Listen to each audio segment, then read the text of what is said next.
Hello बच्चों, welcome to my channel go easy with chemistry. मैं रंजना बिहारे और आज आपके लिए लेकर आ रही हूँ सोल्यूशन चैप्टर का फर्स्ट वीडियो, जिसमें आज हम पढ़ेंगे क्या होते हैं सॉल्यूशंस, कितने टाइप्स के होते हैं सॉल्यूशन और कैसे एक्सप्रेस किया जाता है सॉल्यूशन के कंसंट्रेशन को। तो सबसे पहले हम पढ़ेंगे क्या होते हैं सॉल्यूशन। तो सॉल्यूशन को समझने के लिए हम कंसीडर करेंगे बेटा दो तरीके के mixture.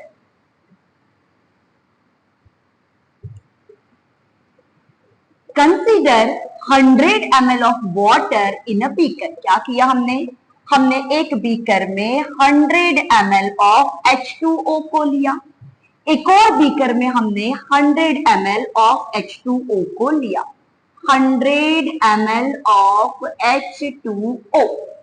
To the first beaker हम ऐड करेंगे सल्यूट, जिसको कि हमने ले लिया है शुगर। हम सॉल्ट भी ले सकते हैं और सॉल्वेंट हमने यहां पर लिया है बेटा क्या, वाटर। ठीक। सेकेंड कंटेनर में हम ऐड करेंगे थोड़ी सी सैंड या मिट्टी या रेत जिसे हम कहते हैं। दोनों में भी हमने सॉल्वेंट लिया है वाटर और फर्स्ट कंटेनर में हमने सल्यूट ऐड किया है शुगर और सेकंड कंटेनर में हमने सल्यूट ऐड किया है सैंड।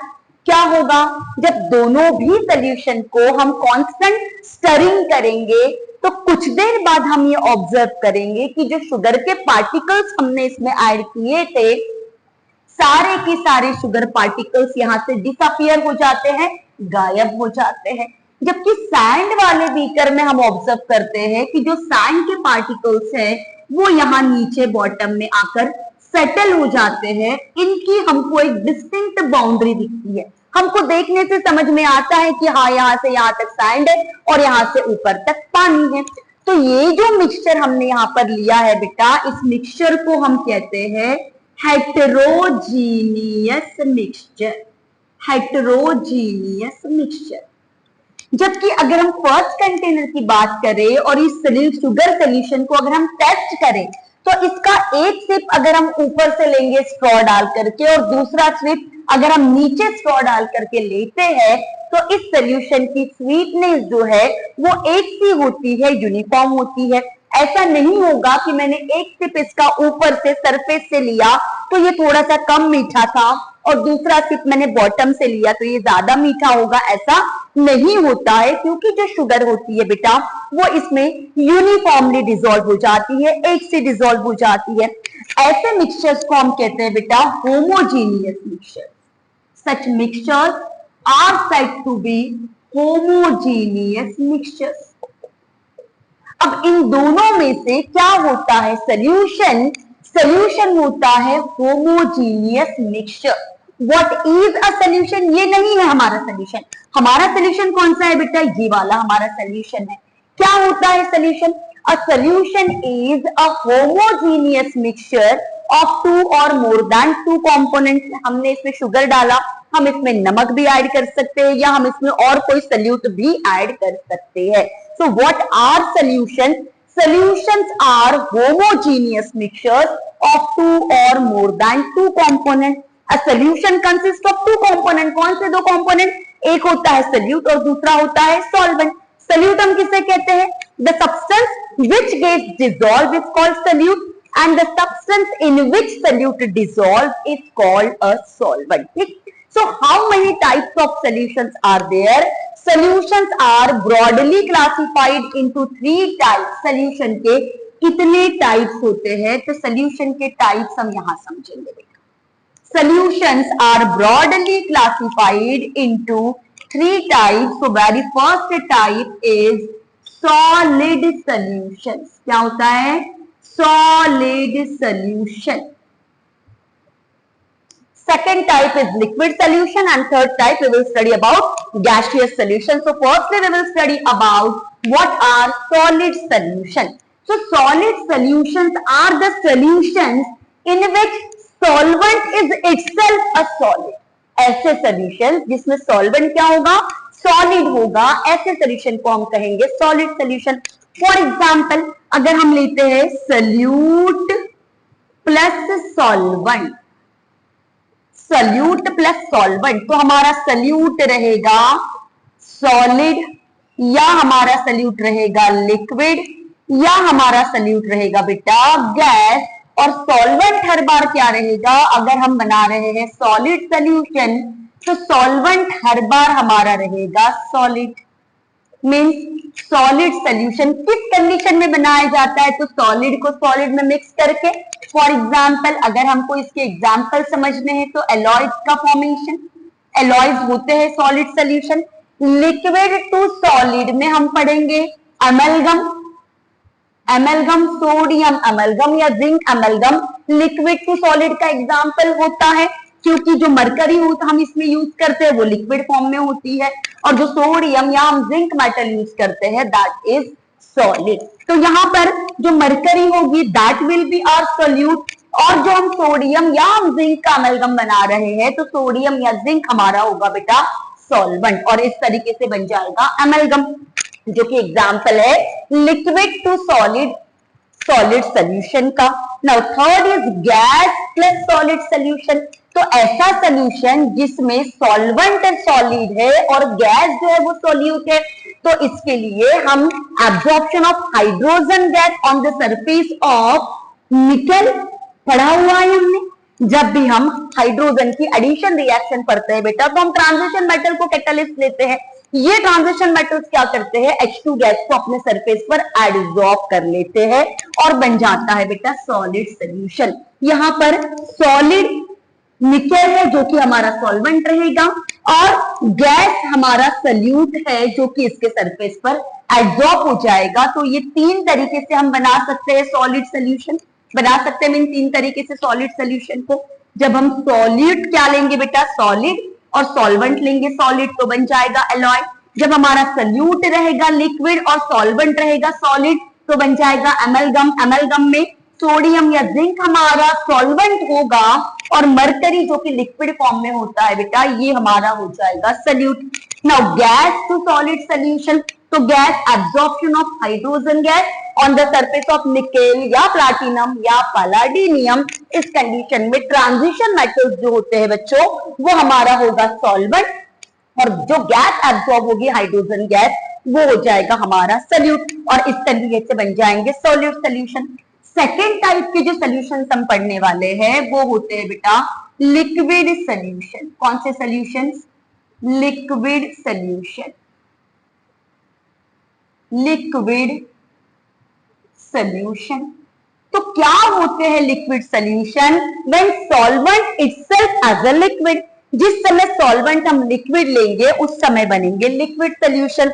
फॉर एग्जांपल अगर हम लेते हैं सल्यूट प्लस हम लेते हैं सॉल्वेंट, तो अब की बार हमारा सल्यूट क्या रहेगा solid, solute can be liquid and solute can be a gas, और सॉल्वेंट हर बार क्या रहेगा बेटा लिक्विड, लिक्विड या तो लिक्विड होगा। फॉर एग्जाम्पल देखो किन कंडीशन में लिक्विड सॉल्यूशंस बनते हैं, जब हम ऐड करते हैं सॉलिड को लिक्विड में, तो जब हम सॉलिड को लिक्विड में ऐड करेंगे तो एग्जाम्पल हमारा यही वाला शुगर का सोल्यूशन होगा या नहीं, या सॉल्ट का सोल्यूशन होगा या नहीं। For example sugar solution is an example of solid to liquid solution, जिसमें सॉल्वेंट वाटर होगा और सल्यूट क्या होगा शुगर होगा। Now liquid to liquid solution, ethanol का सोल्यूशन इन वाटर या एसीटोन का solution in water, ethanol plus H2O आएगा लिक्विड टू लिक्विड में।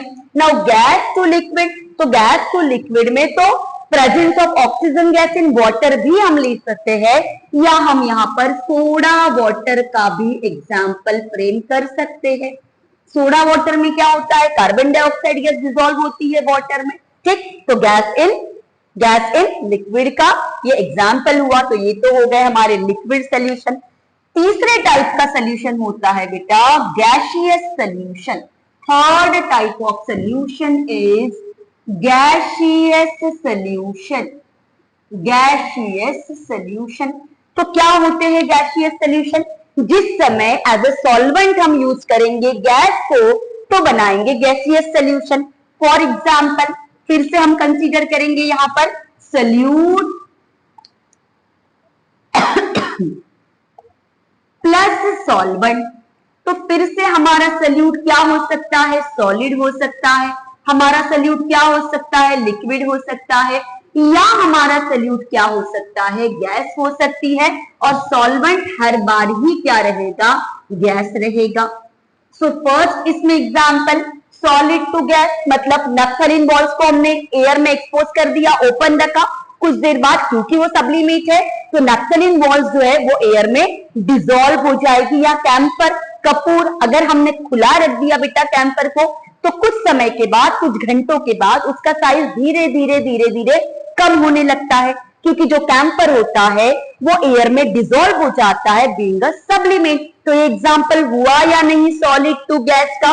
तो सॉलिड टू गैस में कैंपर इन एयर का हम एग्जांपल ले सकते हैं।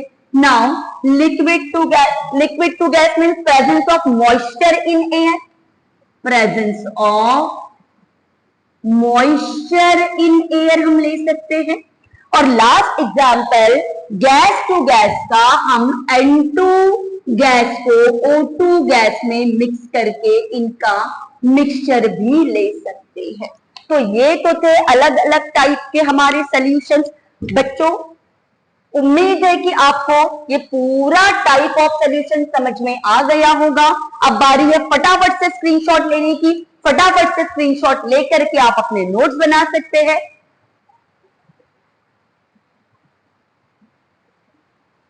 ले लिया बेटा स्क्रीनशॉट। चलो अब हम आएंगे कैसे एक्सप्रेस करना है इन सॉल्यूशन के कंसंट्रेशन को, जो कि 12th बोर्ड के लिए बहुत ही इंपॉर्टेंट टॉपिक है। तो अगला टॉपिक हमारा रहेगा how to express the concentration of solution. तो फटाफट से हेडिंग दे दो बच्चों, how to express concentration of solution.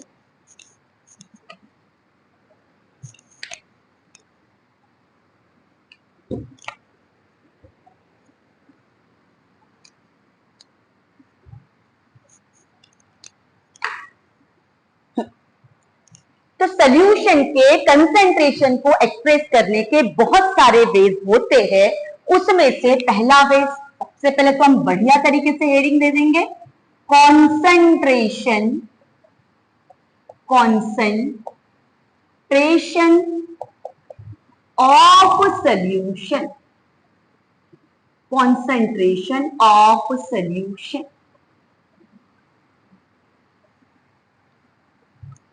तो बेटा क्या होता है कंसंट्रेशन, आप क्या समझते हो कंसंट्रेशन से? तो कंसंट्रेशन हमको बताता है कि कितना सोल्यूट कितने सॉल्वेंट में प्रेजेंट है। फॉर एग्जांपल अगर हमने एक बीकर में 2 ग्राम शुगर लेके 100 ml वाटर डाला और दूसरे बीकर में 5 ग्राम शुगर लेके 100 ml वाटर डाला, तो हम हाईली कंसंट्रेटेड सोल्यूशन किसे कहेंगे? जिसमें हमने सोल्यूट को ज्यादा डाला है। तो कंसंट्रेशन से हमको क्या समझ में आता है कि कितना सोल्यूट कितने सॉल्वेंट में डिसॉल्व हुआ है। Amount of solute present in particular amount of solvent eight given temperature and pressure is called concentration of solution. ठीक, तो कंसंट्रेशन को हम कितने तरीके से एक्सप्रेस कर सकते हैं? तो first way to express concentration of solution is mass by mass percent. इसको वेट बाय वेट परसेंट के नाम से भी हम जानते हैं। इसका थोड़ा सा पार्ट हमने 9th स्टैंडर्ड में भी पढ़ा था। तो क्या होता है मास बाय मास परसेंट? तो मास बाय मास परसेंट होता है बेटा मास of solute upon mass of solution, mass of solute upon mass of solution multiplied by 100। So mass of solution का मतलब मास ऑफ सोल्यूट, जो कि हमारा रहेगा डिनोमिनेटर में हमने जितना भी ग्राम सोल्यूट लिया है, और डिनोमिनेटर में हमारा रहेगा बेटा sum of mass of solute plus solvent. क्योंकि सॉल्यूशन का मास मतलब किसका मास होगा? Sum of mass of solute and solvent होगा। तो mass of solute plus solvent यहां पर होगा हमारा डिनोमिनेटर मल्टीप्लाइड बाय हो जाएगा 100। फॉर एग्जाम्पल अगर मुझे बनाना है 10% सोल्यूशन ग्लूकोज का, अगर हमको बनाना है 10% ग्लूकोज का वाटर में सोल्यूशन मास बाय मास, तो हम क्या करेंगे बेटा, इस सोल्यूशन को बनाने के लिए हम लेंगे 10 ग्राम ऑफ शुगर या ग्लूकोज, जिसका भी हमको सोल्यूशन बनाना है, और इसको हम ऐड करेंगे बेटा 90 ग्राम सॉल्वेंट में, जो कि हमारा वाटर है। तभी हमारा डिनोमिनेटर सोल्यूट प्लस सॉल्वेंट का वेट मिला करके हो जाएगा 100 ग्राम, मल्टीप्लाइड बाय 100 से बन जाएगा 10% ग्लूकोज या शुगर का सोल्यूशन। कहने का मतलब ये कि अगर हमको ग्लूकोज या किसी भी सोल्यूट का 10% सोल्यूशन बनाना है, मास बाय मास बनाना है, ध्यान रखना क्या बनाना है, मास बाय मास बनाना है, तो हम 10 ग्राम सोल्यूट को 90 ग्राम सॉल्वेंट में डिसॉल्व करेंगे। अगर हमको यही मास बाय मास परसेंट तो 20 ग्राम बनाना है, 20 ग्राम मास बाय मास सॉल्ट का सोल्यूशन, तो इस कंडीशन में बच्चों हम डिसॉल्व करेंगे 20 ग्राम सॉल्ट को 80 ग्राम वाटर में, तभी हमारे सोल्यूशन का कंसेंट्रेशन होगा कितना, 20%। ठीक, तो ये तो हो गया mass by mass percent. Second way to express concentration of solution is mass by volume percent. इसका आप लोग स्क्रीनशॉट ले लेना बाद में। सेकेंड है मास by volume percent, mass by volume percent. क्या होता है इसका फॉर्मूला, इसका फॉर्मूला होता है बेटा मास of solute divided by volume of solution, volume of solution multiplied by 100। ठीक, तो mass of solute upon volume of solution multiplied by 100। तो अगर मुझे फिर से ग्लूकोज का बनाना है 10% मास बाय वॉल्यूम सोल्यूशन, तो अब की बार हम क्या करेंगे, 10 ग्राम हम ले लेंगे ग्लूकोज और 100 ml ले लेंगे बेटा वाटर मल्टीप्लाइड बाय 100। देखो ध्यान से, यहां पर हमने जब 10% मास बाय मास सोल्यूशन बनाना था, तो 10 ग्राम ऑफ ग्लूकोज को या 10 ग्राम सोल्यूट को हमने 90 ग्राम वाटर में डिसॉल्व किया था, क्योंकि हमारा डिनोमिनेटर क्या था, मास ऑफ सोल्यूट प्लस सॉल्वेंट, हमको टोटल करना था। तो हम यहाँ पर 100 नहीं ले सकते थे, अदरवाइज हमारा डिनोमिनेटर 110 हो जाता, इसीलिए दोनों का मिलाकर 100 होना चाहिए था, इसीलिए हमने 90 ग्राम वाटर में इसको डिसॉल्व किया। अब अगर मास बाय वॉल्यूम सोल्यूशन बनाना है, तो हम क्या करेंगे, एक कंटेनर में 100 ml लेंगे हम वाटर और उसमें 10 ग्राम हम ऐड करेंगे हमारा सोल्यूट, और हमारा बन जाएगा 10% ग्लूकोज का सोल्यूशन। अब ऐसा क्यों, यहां हम क्यों नहीं ऐड कर रहे हैं, क्योंकि अगर मैं 100 ml वाटर में 2 ग्राम 3 ग्राम शुगर डाल भी देती हूँ बेटा, ग्लूकोज डाल भी देती हूँ, तो सोल्यूशन का वॉल्यूम चेंज नहीं होता है। क्यों नहीं होता है, क्योंकि एडेड शुगर कहां गई, इंटर पार्टिकल स्पेस में। जो वाटर अगर हमने यहाँ पर 100 ml लिया, तो यहाँ जो स्पेस होता है इसमें शुगर चला गया, तो वॉल्यूम चेंज हुआ क्या, नहीं हुआ। इसीलिए यहाँ डिनोमिनेटर में हमको सोल्यूट प्लस सॉल्वेंट के मास को टोटल नहीं करना है, और इस तरीके से बन जाएगा हमारा मास बाय वॉल्यूम सोल्यूशन। तो ध्यान देना है बच्चों हमको, अगर हमको ग्लूकोज का 20% मास बाय मास सोल्यूशन बनाना है, तो 20 ग्राम ग्लूकोज को 80 ग्राम वाटर में डिसॉल्व करेंगे, प्लस ग्लूकोज का अगर हमको मास बाय वॉल्यूम 20% सोल्यूशन बनाना है, तो 20 ग्राम ग्लूकोज को हम 100 ml वाटर में डिसॉल्व करेंगे, तब जाकर वो 20% मास बाय वॉल्यूम सोल्यूशन बनेगा। अब ये जो मास बाय वॉल्यूम सोल्यूशन है, इसका यूज फार्मास्यूटिकल्स कंपनीज मेडिसिन बनाने के लिए करती है, तो इसका ज्यादा यूज होता है as compare to mass by mass solution. ठीक, तो तीसरा जो वे है, उसके पहले तीसरे वे के पहले आप लोग फटाफट से इसका स्क्रीनशॉट ले लो। चलो, ready for third concentration, third type of concentration. चलो मैं यही बता दे रही हूं आपको, तीसरा जो टाइप है कंसेंट्रेशन को एक्सप्रेस करने का, वो है बेटा volume by volume percentage, that is V by V percentage. क्या होता है वॉल्यूम बाय वॉल्यूम परसेंटेज, तो volume of one component, volume of one component upon total volume of all component multiplied by 100। ठीक, तो वॉल्यूम बाय वॉल्यूम क्या होता है बेटा, वो अगर हमको दो कंपोनेंट का सोल्यूशन बनाना है, सपोज कि मुझको इथेनॉल को वाटर में डिसॉल्व करके सोल्यूशन बनाना है, तो मेरे पास कंपोनेंट कितने हैं, दो। एक कंपोनेंट क्या है, इथेनॉल, और दूसरा कंपोनेंट क्या है, वाटर। तो अब की बार मेरे पास सिर्फ दो कंपोनेंट है, तो वॉल्यूम ऑफ वन कंपोनेंट। तो अगर मैंने इथेनॉल ले लिया बेटा कितना, 20 ml से मैंने 20 ml इथेनॉल लिया। अब इस 20 ml इथेनॉल को हमको इतने वाटर में डिसॉल्व करना है, 20 ml इथेनॉल को हमको इतने वाटर में डिसॉल्व करना है कि सोल्यूशन का टोटल वॉल्यूम 100 हो जाए। ध्यान से समझना है बच्चों, अगर हमको 20% सोल्यूशन बनाना है इथेनॉल का वॉल्यूम बाय वॉल्यूम, क्या करेंगे हम, 20 ml लेंगे इथेनॉल और इसमें हम इतना पानी मिलाएंगे कि सोल्यूशन का टोटल वॉल्यूम जो है वो 100 हो जाए। अब यहाँ पर जरूरी नहीं है कि आपको 80 ml ही वाटर ऐड करना पड़ेगा, हो सकता है कि 79.99 ml आप ऐड करो, या हो सकता है कि 80.11 ml भी आपको ऐड करना पड़ सकता है। ये डिपेंड करता है इंटरेक्शन पर, जो हम आने वाले वीडियो में हमारे पढ़ेंगे। तो अगर हमको इथेनॉल का या वॉल्यूम बाय वॉल्यूम 20% सोल्यूशन बनाना है, तो हम 20 ml इथेनॉल को इतने वॉल्यूम, वाटर के इतने वॉल्यूम में ऐड करेंगे कि सोल्यूशन का टोटल वॉल्यूम 100 हो जाए। अब ये जो वॉल्यूम बाय वॉल्यूम परसेंटेज है, इसका यूज हम करते हैं एंटीफ्रीज सोल्यूशन बनाने के लिए। एक और टर्म यहाँ पर आई है, नई टर्म है आपके लिए, एंटीफ्रीज सोल्यूशन। देखो क्या होते हैं एंटीफ्रीज सोल्यूशन। एंटीफ्रीज सोल्यूशन देखो क्या होता है, जब हम ऊंचाई पर जाते हैं ना, हाई एल्टीट्यूड पर जाते हैं, तो वहां पर टेम्परेचर होता है बहुत कम। जैसे कि हम हिल स्टेशन जाते हैं, तो हिल स्टेशन पर नॉर्मल टेम्परेचर से टेम्परेचर होता है बहुत कम। अगर टेम्परेचर वहां कम होगा और अगर ये टेम्परेचर 0 डिग्री सेल्सियस पर पहुंच गया और अगर हम वहां गए हैं कार से, तो हमारे कार के रेडिएटर में जो वाटर होता है बेटा वो फ्रीज हो जाएगा।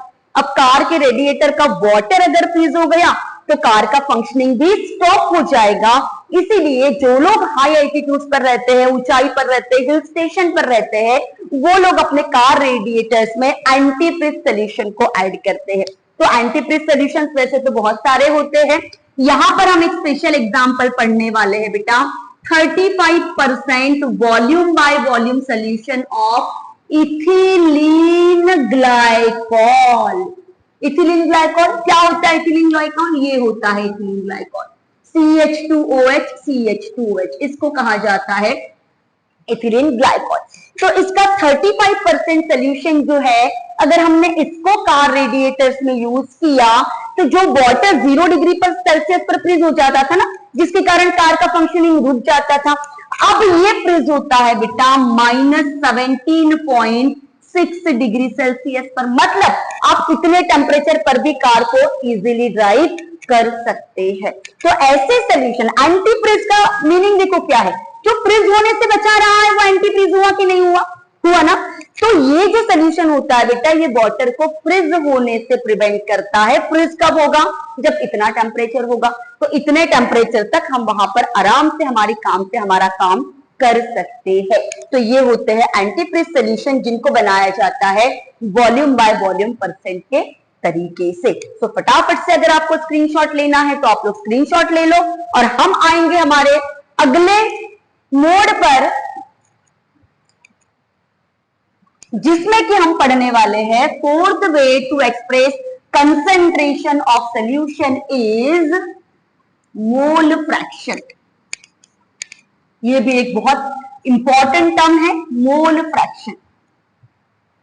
चलो देखेंगे क्या होता है mole fraction. Fourth way to express concentration of solution is mole fraction, जिसको हम डिनोट करते हैं एक्स से।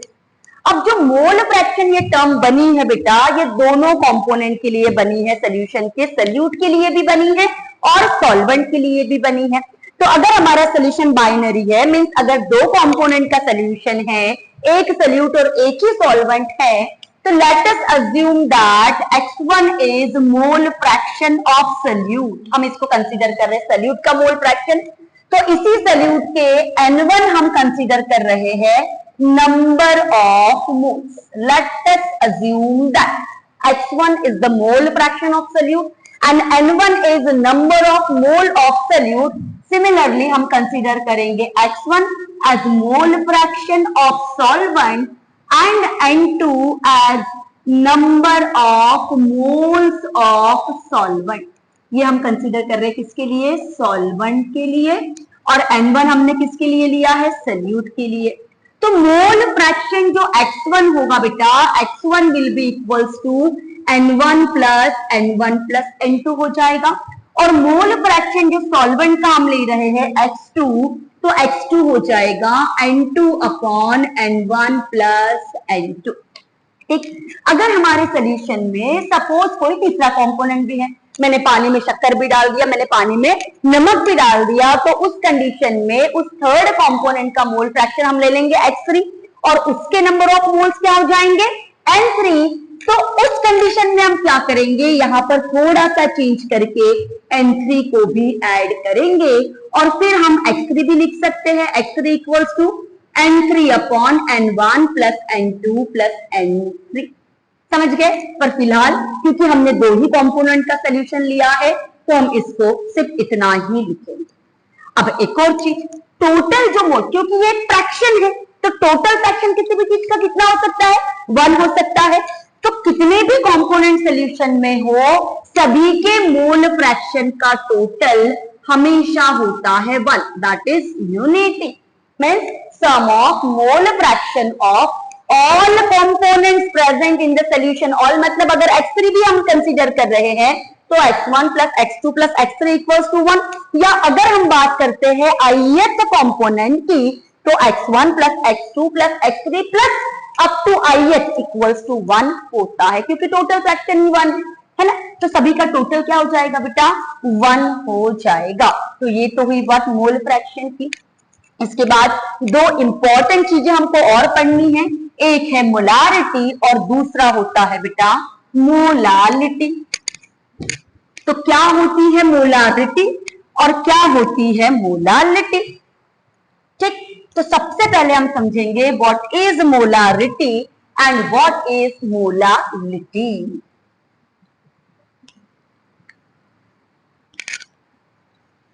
चलो, तो पहले हम आ रहे हैं, एक तरफ मैं लिखूंगी हमारा fifth way to express concentration of solution is molarity, और दूसरी तरफ हम लिखने वाले हैं मोलालिटी। मोलालिटी, चलो समझते हैं क्या होती है मोलारिटी और क्या होती है मोलालिटी। तो सपोज कि मैंने एक कंटेनर में ले लिया बच्चों 100 ml वाटर।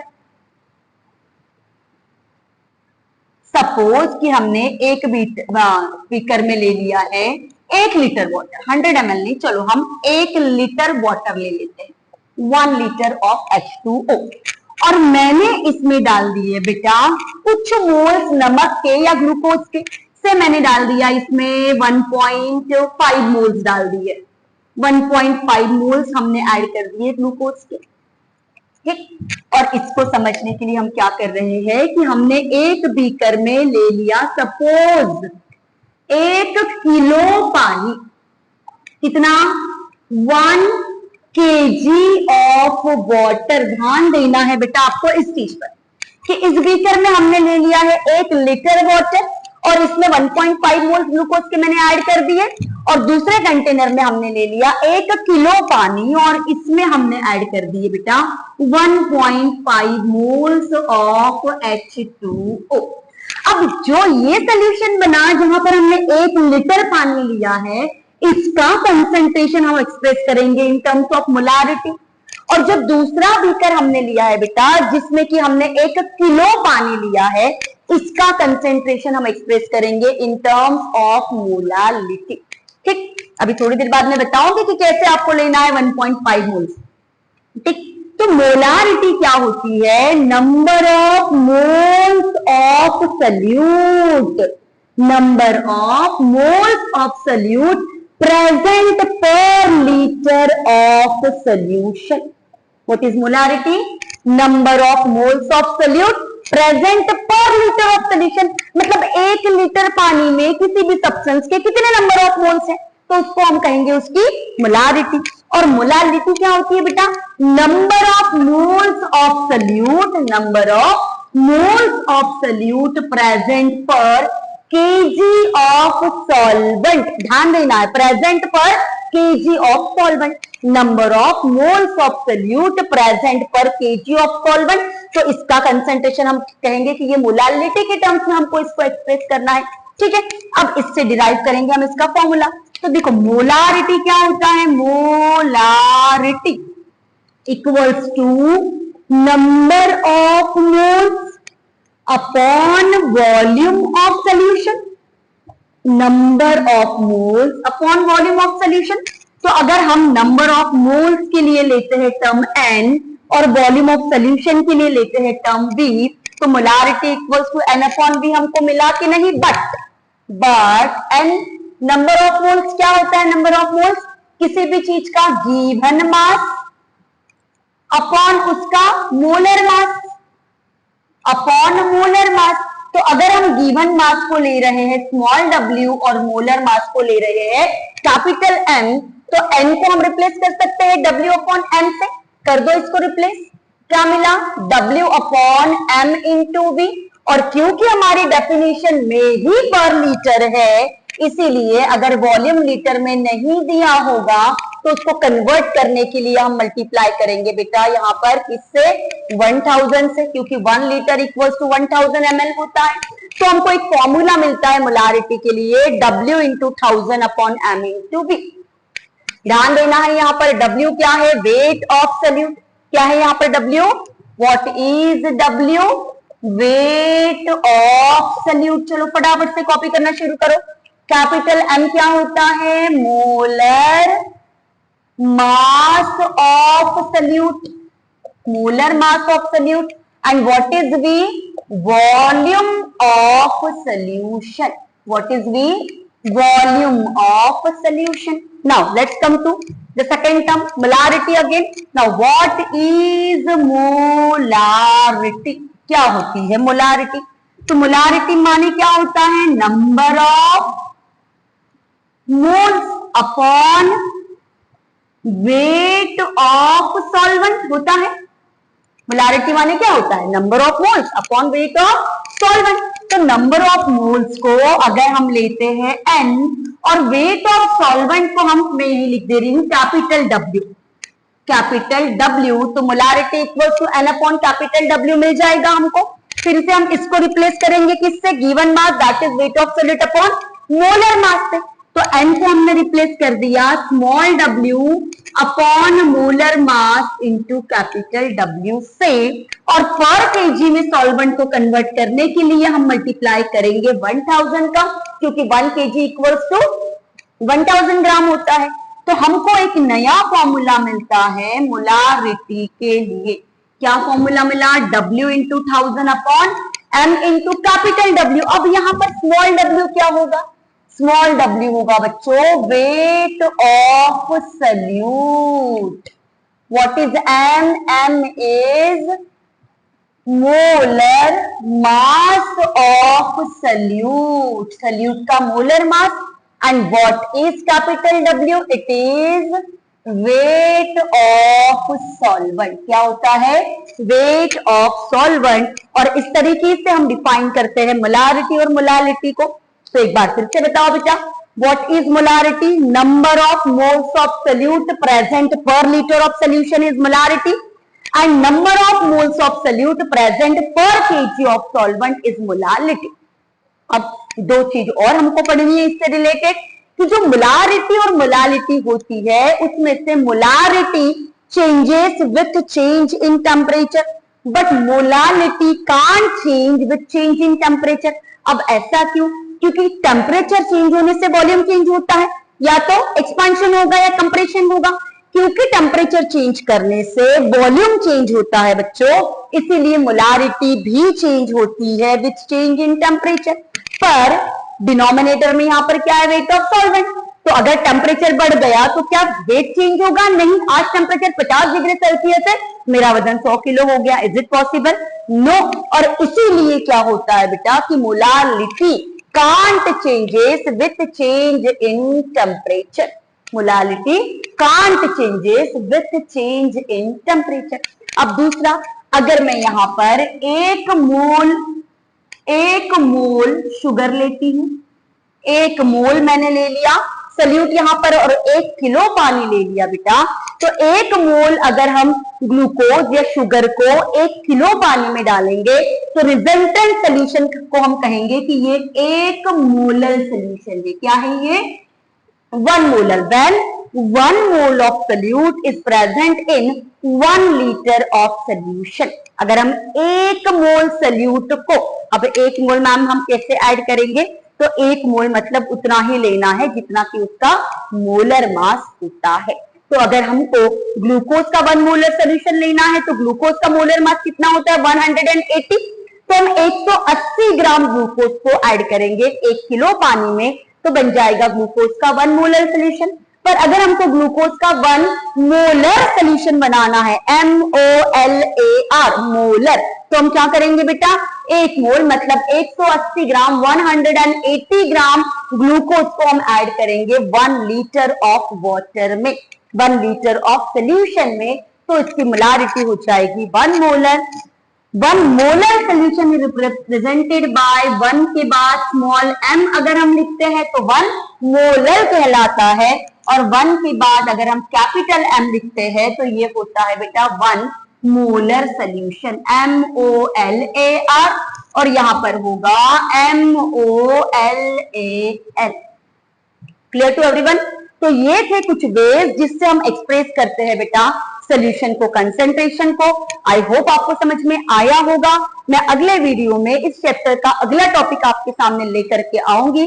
तब तक के लिए मेरी वीडियो को सब्सक्राइब करें, लाइक करें और शेयर करें।